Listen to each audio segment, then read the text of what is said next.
என் பேர் சுவிதா. நான் என் ஊர் அரசர்குளம். நான் 5 நாள் வர்க்காவுல தங்குனது. எனக்கு வந்து யோகா பத்தி தெரியாது. இங்க வந்ததுனால தான் யோகா தெரியும். அப்புறவு ஸ்லோகம்லாம் அவ்வளவு அதிகமா தெரியாது. அப்புறம் காலையிலலாம் நான் 5 மணிக்கெல்லாம் எந்திரிக்கவே மாட்டேன். லேட்டா தான் எந்திரிப்பேன். இங்க ஏகல் நான் இருக்கிறதுனால தான் 5 மணிக்கு எந்திரிச்சு வீட்ல எந்திரிக்கிறேன். இங்க எனக்கு வந்து 5 நாள் தங்குறதுக்கு ரொம்ப கஷ்டமா இருந்துச்சு. ம் நான் வந்து ஒரு வேலை பார்க்குறேன். 5 நாள் டிபார்ட்மெண்ட்ல லீவ் போட்டு மெடிக்கல் லீவ் போட்டு தான் அங்க தங்குனேன்.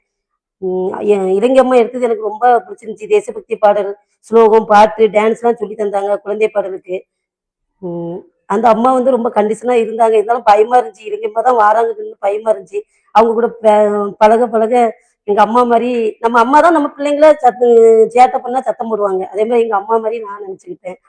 அடுத்தது நெறைய ஆ ஆச்சரிய ஆப் எப்படி போடணும்னு சொல்லி தந்தாங்க. அப்புறம் ஒரு ஏகல்ல வந்து எப்படி குழந்தைகள வச்சு 3 செக்ஷனா வச்சு எடுக்க சொன்னாங்க. எத்தன பொருள் வைக்கணும் அப்படின்னு சொல்லி தந்தாங்க. ஆப் எப்படி போடணும் அப்படின்னு சொல்லி தந்தாங்க. அப்புறம் நெறைய கதை சொல்லி தந்தாங்க. அ எப் எப்படி நெத்திலலாம் நான் திருநீர் வளையல்லாம் போட மாட்டேன் வீட்ல. இங்க வந்ததுனால தான் வளையல்லாம் போடுவேன். ம். இங்க ஏகல்ல நான் இருந்தது எனக்கு ரொம்ப சந்தோஷமா இருக்கு.